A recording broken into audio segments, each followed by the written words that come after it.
and DJ presents Kirsan Chauhan, Kavita Sahabo and Kirsan Daima. SPM Music.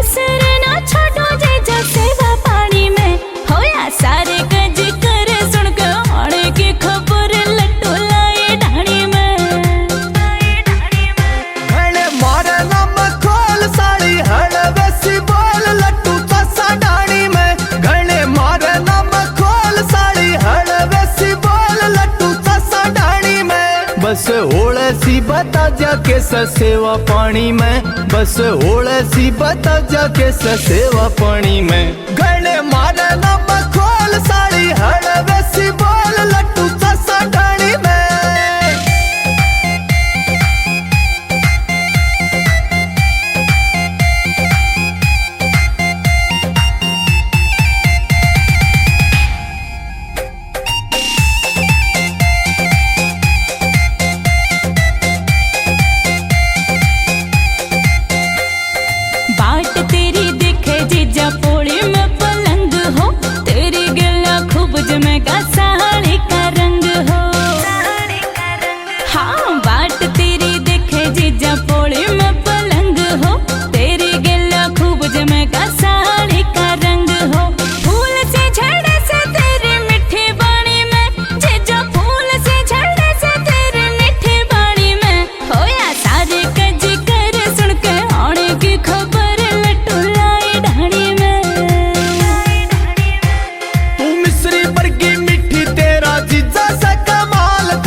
जगा कबाड़ा साड़ी खींचा तानी में, कोई हो जगा कबाड़ा साड़ी खींचा तानी में। गले मारे नम खोल साड़ी हड़वे सी बोल लट्टू चसा डाणी में।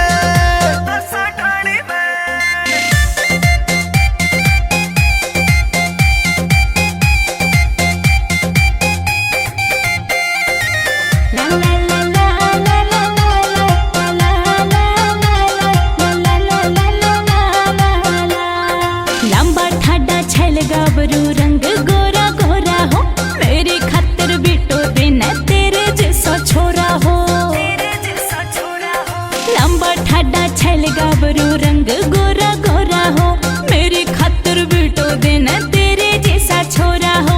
होगे सब सड़कों न रही यानी में, जे होगे सब सड़कों न रही यानी में।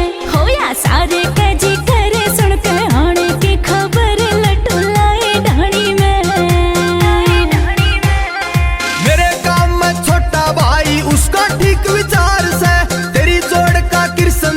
साड़ी कती प्यार से।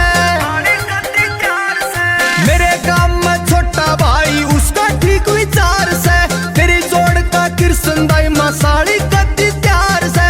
किरसन चौहान धुमा ठा दे पानी में, यो किरसन चौहान धुमा ठा दे पानी में। घने कर नम खोल साड़ी हड़वे